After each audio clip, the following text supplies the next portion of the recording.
up to you. Where on 13b? 1, 2, 3, 4, 7 lines from the bottom, or the 4th wide line. Good, thank you. The 6th word, Rabbi Akiva. Thank you. My pleasure. One second. Good morning, and thank you for here too. Jules. I'm home and rested. Yeah, you got some sleep. I did. All right. That makes one of us. Okay. Sorry about that.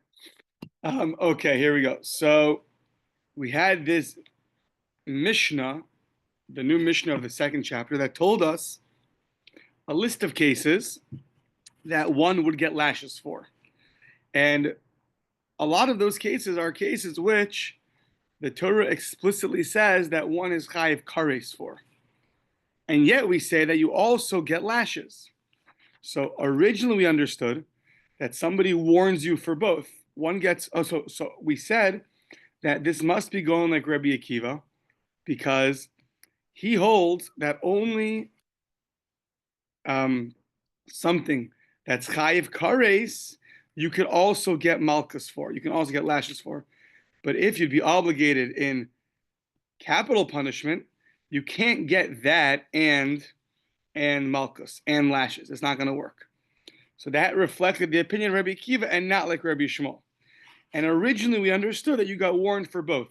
You got warned for the death penalty and you got warned for lashes. And there, Rabbi Shmuel says you get both, and Rabbi Akiva says you don't get both. Then we ended off yesterday by saying that according to Rava, the case is not that you got warned for both. Of course, if you get warned for the death penalty, everybody agrees you get death and not lashes. But what if you, instead of giving the stricter warning, you ended up giving just a warning for lashes?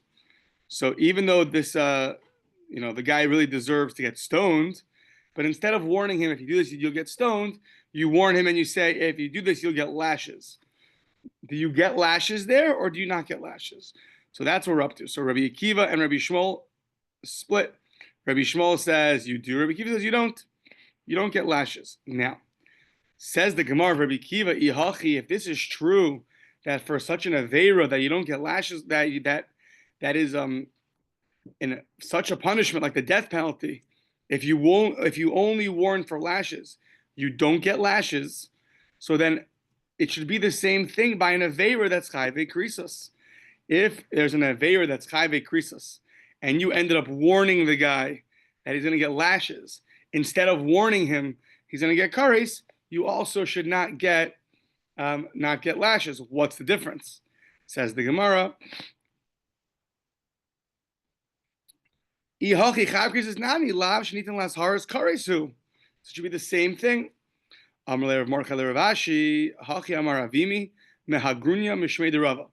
Says Rav Mordechai to Rav Ashi that we say the name of Avimi from Hagrunya in the name of Rava. Chayve krisis lo trichi asra. When it comes to chayve kares, there's no warning. There's no warning. A person does not need to get warned before they get the prohibition of kares.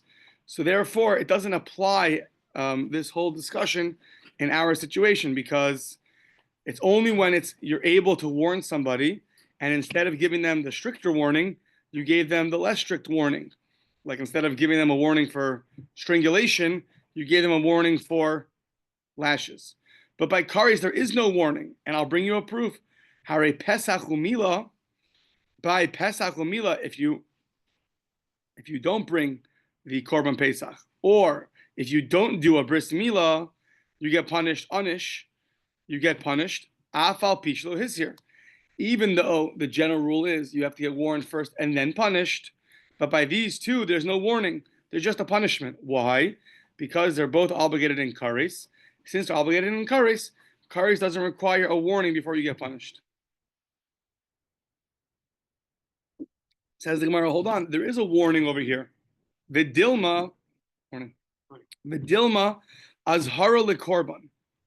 Maybe there is a warning. It's still, you have to warn the person in order that he brings a korban. And I'll bring you a proof. The Pesach umila, the leis behu azhara lo maisi korban. By Pesach umila, if you don't do Pesach umila inadvertently, so you don't bring a korban for that because since there's no warning, you don't bring a korban. But in general, if you were to warn the person for a kares prohibition, he would have to bring a korban. So it is still possible to warn by kares, and as long as it's still possible to warn the guy by kares, so then the rule should apply that if you give him a lesser warning, like for lashes, Rabbi Akiva should agree that you don't get lashes the same way he agrees by capital punishment. So says the Gemara, no, you can't bring a proof from Pesach and Mila. Why? The inadvertent punishment is written in Parsha Shlachin Bamidbar in regard to the punishment of idol worship. And we compare all inadvertent actions to the act of idol worship. Iskish kol Torah kula la'avodas kochavim. Ma avodas kochavim. Just like idol worship, sheva al tase, your job is to sit back and not do idol worship. So therefore, any act which you are commanded to sit back and not do, meaning any negative prohibition, most of them are always sit back and don't do the Aveira.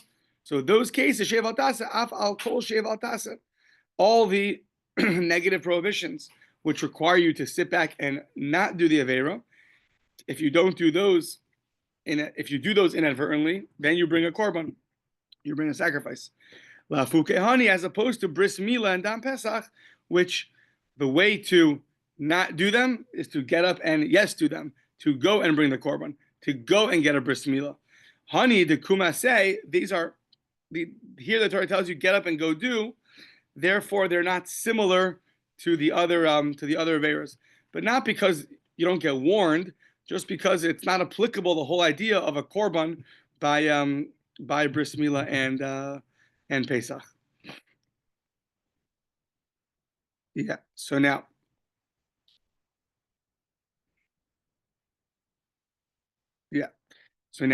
Ravina Amar Olam Kedarmina Meikara. Ravina says, no, let's go back to our previous reasoning from yesterday that Rabbi Kiva holds when you have two punishments, you don't get you can't get both. And that's why if you get warned for the death penalty and for lashes, you'll only get the death penalty. You can't get both because the Torah tells you, Kadei Rishaso, only for one evil act that you do, you get punished, not for two. So now, Kidarmina Meikara.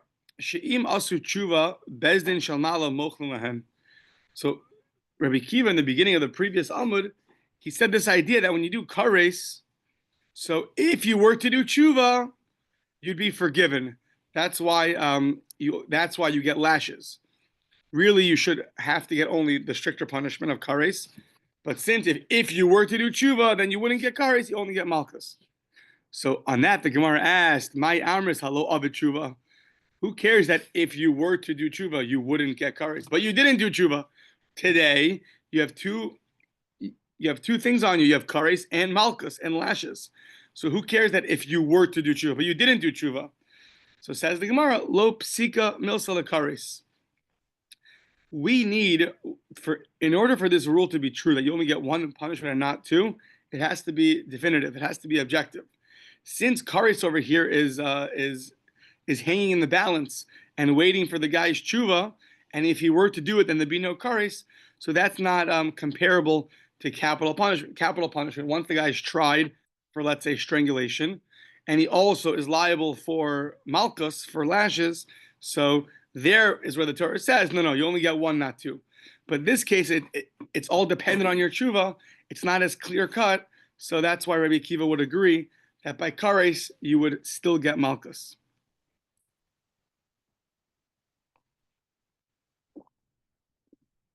Okay, now we're gonna have a lot of back and forth. So if If you sneeze, you might miss it. No. So Rabbi Yitzchak Omer, he was a third opinion. Rabbi Yitzchak held, once again, Rabbi Shmuel held, you get two punishments. You get both lashes and death. You get lashes and kares. Rabbi Kiva held, you only get the death penalty. You don't get lashes. By kares, you do get lashes. He's reflective of our Mishnah. Rabbi Yitzchak was the most lenient. He says even for chayve kares, you don't get lashes. So now, Rabbi Yitzchak Omer chayve krisus bichlal hayu v'lama yatzis kares b'achoso ladono b'kares v'lo b'malkos. Says Rabbi Yitzchak at the end of the parsha of all the illicit relations, it repeats the fact that a sister, one who has relations with her sister, gets kares. Why did it repeat this? In order to teach you that the kares prohibitions, to teach you a rule that they only get kares and nothing else. The Torah felt it should repeat itself to teach you that all those kares prohibitions, they only carry with themselves kares, and they do not carry with themselves lashes. So, now, okay, that's good for Rabbi Yitzchak, but what does everyone else do that holds you do get kares and malchus? So why did the Torah single out a sister? Rabbanan kares b'chos olamali lechalik. It's in order to split them up. So let's say a person does inadvertently a whole number of prohibitions that carry with them a chiyuv kares. Now we know for a chiyuv kares, if you do it inadvertently, you bring a korban chatas, you bring a sin offering. Now, how many do you have to bring if you did, let's say, 10 prohibitions inadvertently? Do you have to bring 10, or maybe you have to bring 1? So the Rabbanan say it's lechalik ukid Rabbi Yochanan, like the opinion of Rabbi Yochanan, who says as follows: Rabbi Yochanan, shim asan kulam behelem echad. If you do it all in one lapse, in one forgetfulness, so you wake up 6 a.m. and you knew that a whole number of illicit relations are prohibited to you. By 7 a.m, you totally blanked out, and you went and you had relations with a number of relatives. And then a week later, you remembered, or someone reminded you, by the way, that is totally prohibited. You're like, oh my gosh, what did I do? So how many offerings do you? What do you say? Yeah, Yossi Deshon hates the heavens. Yeah. So you get a shout out. Yeah. So Shimasan Kulam behelam echad chayav al kol achas v'achas. You are chayav for each and every one of them. So not only are you not invited back to your family gatherings, but you also have to bring a whole number of offerings to the Beis Hamikdash. Now, Rabbi Yitzchak, who doesn't have that repetition of the sister, so where does he learn this idea from? That it's if you do a number of kares prohibitions inadvertently in one forgetfulness, do you bring a korban for each and every one of the prohibitions? Rabbi Yitzchak lechalik minole. How does he know? Nafkale mi ve'el isha benidas tumasa. So once again, there's an extra word. It could have just said you shouldn't come next to Anida, you shouldn't come close to her, but instead it said mi the El Isha Benida Tumasa. It added more words. Why did it do that? Lechayev al kol Isha ve'isha. To teach you this idea that every woman that a person has every woman that's prohibited with a kares prohibition that he has illicit relations with. So in one lapse, he'll be obligated to bring a korban. Okay. So why don't the Rabbanan learn it from the same place that Rabbi Yitzchak learns it instead of learning it from Achoso? So says you're right. They both learn it, both the Rabbanan and Rabbi Yitzchak learn it from the case of the Nida, that you bring an offering for each and every prohibition that you did. Well, if that's true, so ve'ela kares da'achoso lamali. According to the Rabbanan, so now what do you need? Why did the Torah repeat that a sister, for having relations with a sister, your chayav kares, it's repetitive. We know that already. So what's that teaching me? L'chayva al achoso, the al achos aviv, the al achos imo. It's to come and teach you that you're liable 3 different offerings, or 3 different kares punishments for having relations with a sister and the sister of your father and the sister of your mother. So says the Gemara Pshita, obviously you have 3 different prohibitions. Hare Gufen Muchlakin, there are 3 different bodies. And Hare Shemos Muchlakin. And there are three different prohibitions in the Torah. So, of course, those are three separate prohibitions. Ella lechayvo, if you like family trees, this is a good one.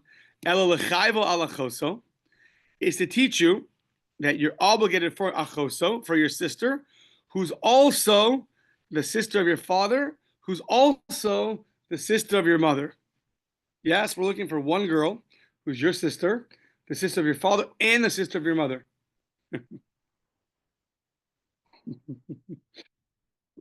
It's a good riddle. Yeah, I don't know if it's for the Shabbos table, but it's a good one. Yeah. So the depends on the age of the children. Okay. So the Heichi Mishkach. Yeah. Yeah. Maybe at the Teshuvah Shabbos table. So the Heichi Mishkachasla. So where do you find such a case? Birishia Barishia. It's only in a case of a Russia, the son of a Russia. Okay, so Rashi fills in what's the case. So someone has relations with their mother, and now they give birth to two girls. So a guy has relations with his mother, and now he gets two sisters, right? So now he gets two sisters. Okay, now he has relations with one of those sisters, and they have a son. So a guy had relations with his mother. He now gains himself two sisters. Now, this same person who's now has two more sisters had relations with one of them, and now he has a son. So now, if that son goes and has relations with his mother's sister, so now this son, and so this son, sorry, so his mother is his mother is also his mother's sister is also his sister, because they both share a father, right? The sister, where'd she come from? This guy's aunt, this guy's mother, they came from the same father, so they share a sister. This is also the sister of his father and the sister of his mother. So that's the case that it's very interesting to me that the Torah, according to this opinion, this is the case the Torah is specifying. Yeah. So okay. So this is the case that that a person so in this case, you should know, you still, by the way, this guy, you still have to bring 3 korbanos, or you still get punished 3 punishments. He's not off the hook. Okay. Yeah. Rabbi Yitzchak. Okay, so now according to Rabbi Yitzchak, how does he know this idea? Haminole, nafkale mikal v'chomer. He's gonna learn it out through a kal v'chomer. What's the kal v'chomer? The Tanya Amar Rabbi Akiva, or the Tanan, it's a Mishnah. Amar Rabbi Akiva, Sha'alti Hashem Gamliel, Rabbi Yeshua be'itlis shel imum. So Rabbi Akiva was walking with Rabbi Gamliel and Rabbi Yeshua in a place called Itlis of Imum, and they were selling their meat in this place. And they all went there. Rabbi Gamliel and Rabbi Yeshua went there. Shakol likach behema lemishte beno shel Rabbi Gamliel. They went to buy an animal, sounds like for the wedding of the son of Rabbi Gamliel. I'm not sure why those facts are needed, but okay. So and what do you do when you're buying meat for your son's wedding? You ask the following case: Habala chos shiakos aviv shiakos imo mahu. So eino chayev al kulan ela achas, or chayev al kol achas ve'achas. So he asked, in this case, when a person has relations with a sister who's also the sister of the father and the sister of the mother, our case, are you liable for one, or are you liable for each and every prohibition? So Amrulo, they said back to Rabbi Akiva, Zulo Shamanu. This I don't know. Good question. Aval Shamanu, something else just similar. Haba'al chamesh nashim nidos behelam echad. So a person has relations with 5 ladies who are all nidos. They're all having their menstrual cycle behelam echad in one forgetfulness, in one lapse. So shechayev al kol achas va'achas. There you're liable for each and every one of them. So even though it's one name called nida, but you're still liable 5 punishments. That's quite unusual because normally one lapse is one lapse over multiple instances is normally one chat. Right, that's what we're saying. Lechalek yatzas is you do a number of things in one lapse, you're liable for each one. Right, that's lechalek yatzas. Yeah. By Shabbos, it's a discussion, the chalik or the lav. But here right now we're saying that if you do things in one lapse, so you forgot 6 a.m. on a Sunday, you forgot certain halachas, you do a bunch of averas that you're liable an offering for, and the next week Sunday 6 a.m. you came to Daf Yomi and you're reminded that all those things were prohibited. So yeah, now we're saying you bring one for each one. So yeah, that's right. So now, and so to that we say v'nir and dvarim mikal v'chomer uma nida. Just like Anida shehi shem echad, it's one name nida. It's only one thing. Don't have relations with Anida, and yet chayiv al kol achas va'achas, and you're still liable 5 for each and every nida. So kan over here sheshlosha shemos lo kol shekain. Here you have 3 different prohibitions: sister, father, sister, mother, sister. So you should for sure be liable for each and every one. So that is how Rabbi Yitzchak knows this from. Now, the Rabbanon, what do they do with this Kal V'chomer? Why don't they use it? Very simple, because it's rejected. It's a very shaky Kal V'chomer. Why? The Ida Kal V'chomer Prichahu. It has a big problem with it. Why? Malin Nida Shekain Guf and Mechulakin. You're right. It's one name Nida. However, it's 5 different ladies. In this case, it's only one lady a guy had relations with. So therefore, it's not comparable to having relations with 5 nidas. Maybe, even though it has one name nida, but maybe you're liable for each and every person you had relations with. In this case, it's one lady you had relations with. So that's why the Kal V'chomer is faulty. So now, according to Rabbi Yitzchak, according to Rabbi Yitzchak, it's also a faulty Kal V'chomer. So we're back to the drawing board. How do you know for Rabbi Yitzchak that you're liable 3 different korbanos for this guy that had relations with his sister, who's also the sister of his mother, who's also the sister of his father? Ela nafkale me'achoso de seifa. So you have another repetition in the parsha of illicit relations that me'achoso de seifa in Vayikra Perek Chaf. It says erbas achosa gila. So that prohibition of revealing the nakedness of your sister is repetitive. So he learns that from there. Now, ve'idach the Rabbanon, once this is repetitive, so what do the Rabbanon do with it? Ve'idach achoso seif alamali, lechayvo, to obligate you al achoso, bas aviv u bas imo. It's to teach you the following. And this I think we had a little bit earlier, that it's only explicit in the Torah that that you're liable for relations with your father's sister or your mother's sister. How about a lady who's both? She's both your father and your mother, she's both the sister. You're liable for the sister of your father, that's explicit. You're liable for the sister of your mother, that's explicit. To be liable for the sister who's both your sister from your mother and your father, like a normal case, that's not explicit. And we said, it's a Kal V'chomer. No, that was the source that you don't punish through Kal V'chomer, through logic. So the Rabbanan say, it's l'chayva al achoso bas aviv u bas imo, to teach you lomar she'ein onshin min adin, to teach you that we don't punish through logic. You have to have an explicit verse that teaches you that. Okay, so now if that's true, that's all good for the Rabbanan. According to Rabbi Yitzchak, the idach, what does Rabbi Yitzchak do?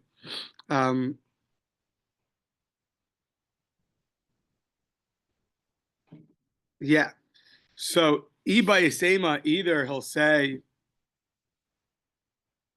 he'll say Gamar Onish Me'azhara. He'll say that he'll learn out the punishment for one's sister, who's the sister, a regular case, a sister of the father and the mother. He'll learn out the punishment from the fact that the Torah, when it warned you about the lady, there's a prohibition for your sister from both your father and your mother. You'll learn out through Gzeira Shava, the punishment also. Or ve'ibais ema nafkale, turn the page, me'achoso dir reisha. Or there's another repetition that it says in the beginning of that verse, and you'll learn it out from over there. Now, well, once again, once you mention that the part of the verse is repetitive for Rabbi Yitzchak, what do you do for the Rabbanon? So ve'idach, the Rabbanon will say, hahumi bayile lechalik kares lemefatem velosech. So there's a prohibition to replicate this special oil that Moshe Rabbeinu made, called the Shemen HaMishcha, and there's also prohibition to anoint yourself with it. Now, it says both of these prohibitions, but it just says kares once. So you need the repetition in the section of illicit relations, which is dealing with kares, but that repetition teaches us nothing about illicit relations. So you use one of the ways to learn things out is im eino inyan for this, tenei inyan for that. Meaning, if it's not used to teach me something about its context, it'll teach me something about another context. What's that context? That we have another place in the Torah where you have two kares prohibitions, but it only says kares once. So it's going to teach you that you will be chayav kares for each one of these two acts, for replicating and for anointing oneself with a special oil. Now, that's all good for the Rabbanan. Ula idach, but according to Rabbi Yitzchak, where does he learn this from? That by replicating the oil and anointing yourself with it, you'll be liable for each and every kares for both. Savar lak Rabbi Lazar, Amar Rabbi Oshia, Amar Rabbi Lazar, Amar Rabbi Oshia. Kol makom, every place, shata motze shnei lapin, that you find two negative prohibitions, the kares echad and one kares, chalukin hein lekorban. They are split up in order. They're split up for how many sacrifices you bring. So you have two negative prohibitions, like in our case, and it only says kares once, but it's there to teach you. Anytime you have that, so if you do both of them in one lapse, you're going to be obligated for each and every one of the prohibitions that you violated. Okay, so that's one answer. The Ibais Ema, another answer for Rav Yitzchak, how he knows about this the oil. So, Ibais Ema lo sav like Rabbi Lazar. Maybe he doesn't hold like Rabbi Lazar, or some take that out. Either way, he learns that from over here. V'naf kalei mi ish asher yishkav as isha dava. So a person who has relations with a woman who's dava, who's bleeding. So apparently this is also extra. 1 second. Yeah.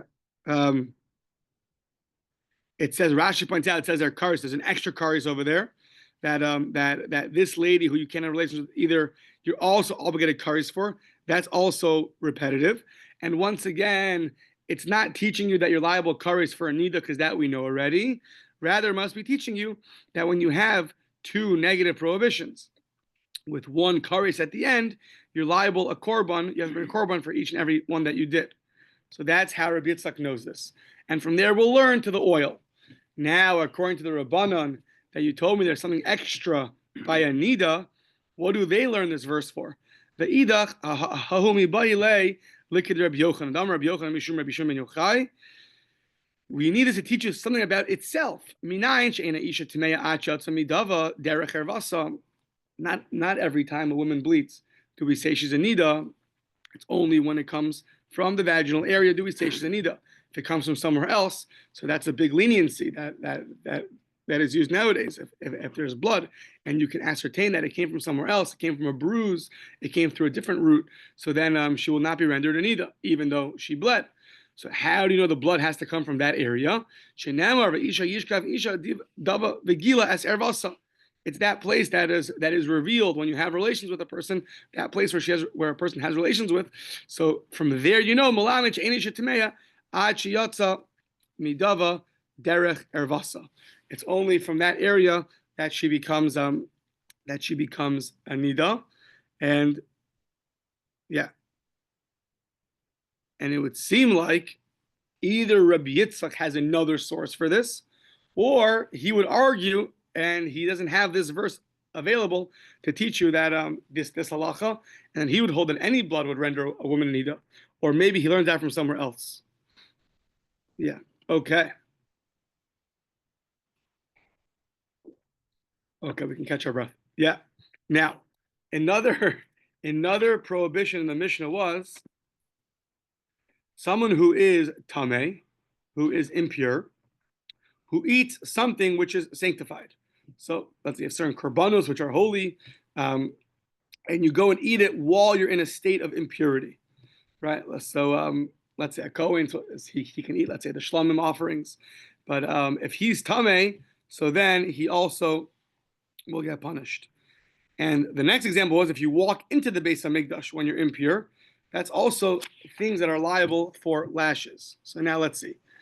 So says the Gemara, the second one I understand, Bishma Bal HaMikdash Tameh, if you walk in to the temple in a state of impurity, so then ksiv onish, uksiv ashara.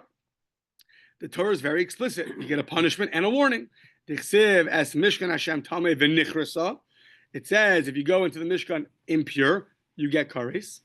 And ashara, and the warning is v'lo yitamu es machanehem. Don't impurify my camp. So that's fine. But where do you know that a Tameh person who eats something holy in a state of impurity, where's his warning? Where's his punishment? So says the Gemara, well, the punishment we know. Bishlama onish ksiv v'hanefesh asher tochal basar mizavach hashlamim asher lahashem v'tumaso alav v'nichrasa. So that's pretty explicit. A person who eats holy food, the karbanos, and he's in a state of impurity, v'nichrasa, he gets kares. But how do you know that there's a warning? Where's the warning for the elas haraminayin? Where's the warning? Reish Lakish Omer, Bechol Kodesh Lo Siga. Says Reish Lakish, all my holy foods you shouldn't touch. Now, this doesn't talk about eating. It only talks about touching. And we're learning now that it's a prohibition to eat food that is sanctified in a state of impurity. The Gemara on the bottom of the Amud is going to get back to that. That how can you learn out that you shouldn't touch it to that you shouldn't eat it? And the answer is going to be because we never found that touching something in a state of impurity gets you kares. So we're going to learn that from somewhere else. But that's the source right now, according to Reish Lakish. Now, Rabbi Yochanan says, Omer Tani Barla, in the name of the person Bartla, Asya tumaso. We're going to learn Gzeira Shava. Ksiv hacha v'tumaso alav v'nichrasa. If you're in a state of impurity, you v'nichrasa, you get kares. Uksiv hasam. It says in a different context, tamim yiyaod tumaso bo. That context is by impurifying yourself for a dead person. So malo holan, just like by a dead person. One second. Sorry, someone who's in a state of impurity and then goes into the Beis HaMikdash. So it says there that you can't do that. So just like over there, malo holan onish v'ashara, avkan onish v'ashara. Learn it out in Gzeira Shava just from the fact that you can't go into the Beis HaMikdash in a state of impurity. You get warned and punished. So too, someone who's in a state of impurity, when they eat something holy, you also will get warned and punished. So now we have a Makkot Reish Lakish and Rabbi Yochanan. What's the source of somebody who's going to eat something holy when he's in a state of impurity? Reish Lakish learns it out from the verse Bechol Kodesh Lo Siga, and Rabbi Yochanan learns it out from Gzeira Shava. And now we have some back and forth. Bishma Reish Lakish Lamakar Rabbi Yochanan Gzeira Shava Lo Gamer. The rule is that Gzeira Shava, you have to have received from your Rebbe. If you didn't receive from your Rebbe, you can't learn Gzeira Shava. So Machlokas, Rashi, and Tosas, and Sukkah, does that apply only to Gzeira Shava or to other 13 derivations also? But for sure, Gzeira Shava, you have to have accepted from your Rebbe. So now, Ela Rabbi Yochanan, why didn't he learn like Reish Lakish? Amar Rabbi Yochanan, my time lo Amar Reish Lakish. It's a funny thing because you'll say, because he did learn it from his Rebbe. But I guess the question is, okay, but why didn't we learn that from an explicit verse like Reish Lakish? So Amar Lach, because that verse of Bechol Kodesh Lo Siga that Reish Lakish used is actually not talking about Kodesh, it's talking about Truma. And it's talking about Truma that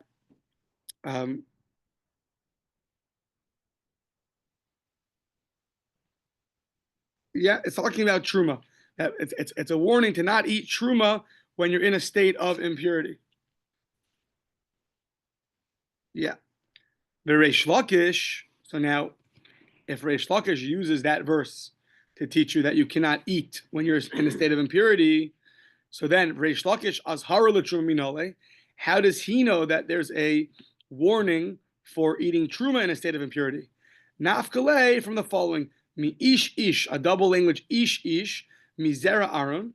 That is anybody from the seed of Aaron, meaning anyone who's we're going to say now either a son or a daughter of Aaron. V'hu tzarua ozav, if you're Metzora or you're a Zav. So says the Gemara now, what's an example of somebody? Ezu davar shu shave bizaro shel Aaron. Zaro shel Aaron just means the progeny of Aaron. It means his children. It's very vague, meaning this halacha is going to apply to not only a son of Aaron, but it's going to apply to the daughter of Aaron also. So what halacha of kahuna, of being a Kohen, is going to apply equally to a son and to a daughter? Have omer zu truma. That is referring to truma. So he learns out from ish ish mizera Aaron that there's a prohibition for eating truma when you're in a state of impurity. Now that's very good for Reish Lakish, but according to Rabbi Yochanan, what does he do? Hahula achila. That's referring to eating. Hahula achila.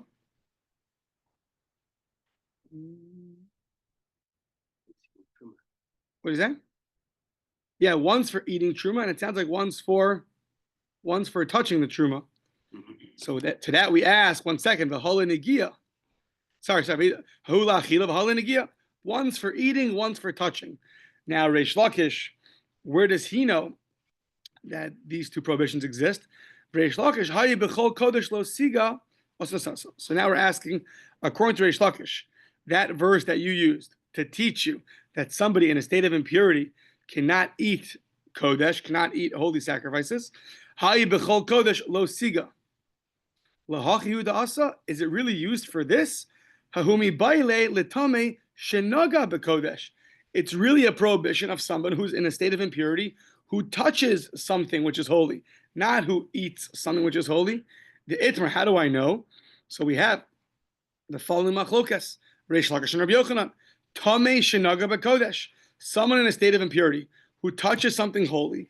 Reish Lakish omer loka. He says you get malchus, and Rabbi Yochanan omer eino loka. Reish Lakish and Rabbi Yochanan says that you don't get malchus. Reish Lakish omer loka b'chol kodesh lo siga. Reish Lakish uses this verse that we're using to teach you that you're obligated for eating in a state of impurity. Reish Lakish already uses it for touching something in a state of impurity, touching something holy. And Rabbi Yochanan Omer ein loka. He says that you don't get malchus, that you did not get malchus. So hahu azhara letruma hu da'asa. We see that this is already a warning for truma. This is hahu azhara letruma hu da'asa. One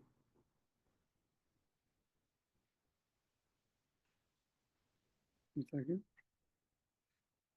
I think it's explaining Rabbi Yochanan, right? He says you don't get malchus. He says you don't get malchus.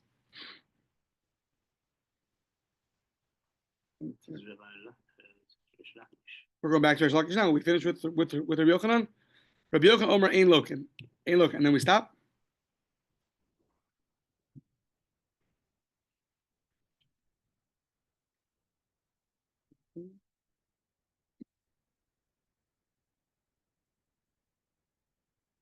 I think now we're asking a question on Reish Lakish, right? The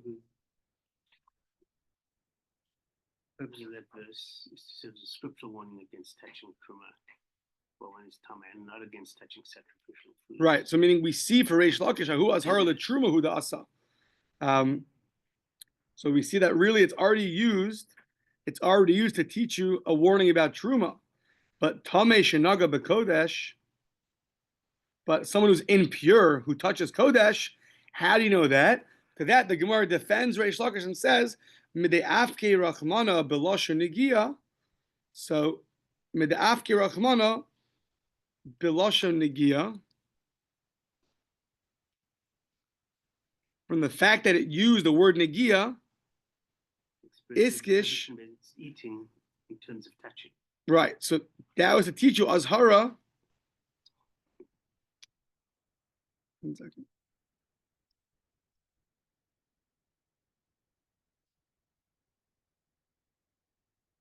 So Azhara, I'm getting confused with the Girsa. 1 second. Yeah. Yeah. So 1 second. So Hahu Azhara Latruma Hudasa, fine. So then Tameh Shinaga Bekodesh Medafker Echwana Blushun Nagia. Reish Lakish learns that a person who's Tameh is a person who's Tameh and he touches the food. How do you Medafker Echwana Blushun Nagia? That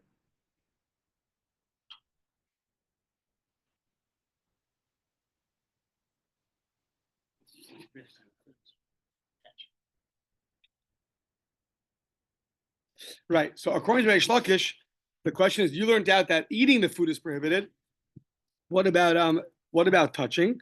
The fact that the Torah the Torah referred to in the language of touching and not eating teaches you that it's also the prohibition for touching truma. And now iskish kodesh lemikdash, but at the end of the day, he's going to iskish kodesh lemikdash in the same verse over here. So now we asked, it's referring to touching and not to eating. However, in that verse, mid iskish kodesh lemikdash, in the same verse it says b'chol kodesh lo siga, and it says ve'ela mikdash lo safo. You shouldn't touch something which is holy, and then you shouldn't go into the base of mikdash also. Now, just like the base of mikdash, you're going to be liable for kares, so too something with the holy food you'd be liable to kares. And Rashi explains that we never found that touching something gets you kares. So it must be referring to eating something in a state of impurity that you will get kares. Yeah. So says the Gemara, the akasi lahachi huda asa. But still, we need it for what? We need it for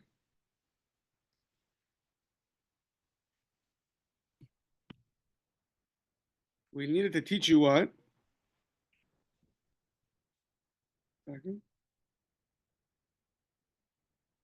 Yeah. So we're asking now, is it used for that?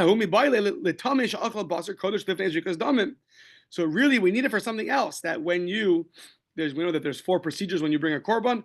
One of them is called the throwing of the blood. You throw the blood on the mizbeach, and then after that, you're allowed to go eat from the holy foods. What happens if you ate the food before the throwing of the blood was done? What happens then? The itmar tamei sha'achal, someone in a state of impurity, shachal basar kodesh lifnei zrikas damim. What's going to happen to you? Reish Lakish Omer Loka. Reish Lakish says you get malchus. You can't do that. Rabbi Yochanan Omer Eino Loka. If you were to eat the sacrificial food in a state of before the blood was thrown, so Reish Lakish says you get malchus, and Rabbi Yochanan says you don't get malchus. Reish Lakish Omer Loka. Why? B'chol kodesh lo siga. This same verse that we keep using is already used to teach you that you can't eat any sacrificial foods. Doesn't matter whether it's before the throwing of the blood or whether it's after the throwing of the blood. At the end of the day, you're not allowed to do that. And Rabbi Yochanan Omer Eino Loka, he says that you did not get malchus. Why not? Rabbi Yochanan Latame, as it goes according to his reasoning, the Amar Kra tumaso. So it says for Rabbi Yochanan in the verse, he learned Exera Shava tumaso. Now, that tumaso that he learns out, that verse tumaso that he learned that is Exera Shava of eating something holy is in another context referring to after the throwing of the blood. So therefore, in the Exera Shava that Rabbi Yochanan learns out, it's only talking about eating something after the blood was thrown. So the chiksiv tumaso, it's la'achar shichud ksiv. So that Exera Shava that he learns out is the verse that he learns out from is referring to a situation after the tzrikas damim.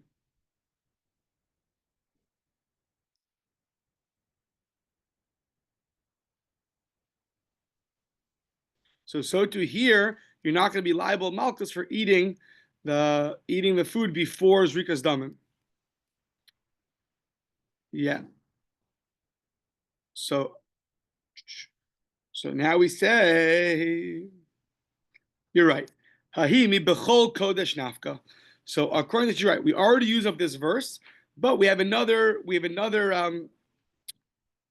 says mi bechol kodesh,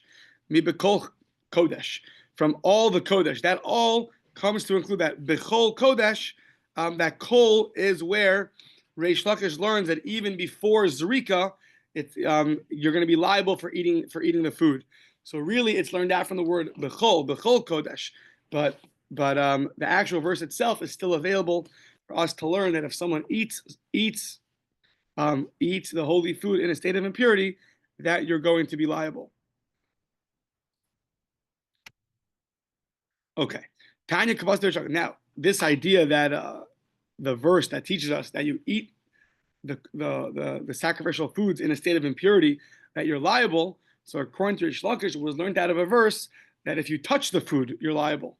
So now, Tanya Kavasi de Rish Lakish, Bechol Kodesh Lo Siga, you shouldn't touch any of the food. That is a warning, Ashara, La'ochel, to one who eats it. So says the Gemara, Ata Omer La'asar La'ochel, Ata Omer Ashara La'ochel, Ein La'asar L'nogeya. How do you know it's teaching you that you can't eat the food? Maybe read it as it says, you can't touch the food. Says the Gemara, no, because in the same verse it says, Talmud bechol kodesh lo siga ve'el hamikdash lo savo. You can't walk into the base of Mikdash when you're in a state of impurity. So what do you see? It puts those two together. Makish kodesh lemikdash. It compares through a hekish kodesh eating sacrificial. It compares sacrificial foods to walking into the temple. So what's that comparison? Ma mikdash is davar sheyesh bo netilas neshama. Just like the base of Mikdash is a place where we're taking one's life. Af kol davar sheyesh bo netilas neshama. So too, anything else involving sacrificial foods, that prohibition is also going on something which will take your life. Now, the ibn Egia, mi ika netilas neshama, touching sacrificial food does not get anybody kares. So therefore, it must be referring to eating the sacrificial foods and not just touch them. Ela ba'achila. So at the end of the day, that's where Reish Lakish learned that it says you shouldn't touch the sacrificial offer, touch it, but really it's a prohibition. It's a prohibition of eating it. And the reason why he says that is because the hekish to the end of the verse compares the two and compares their punishment. And we never found that touching something gets you kares. Okay, we'll stop here.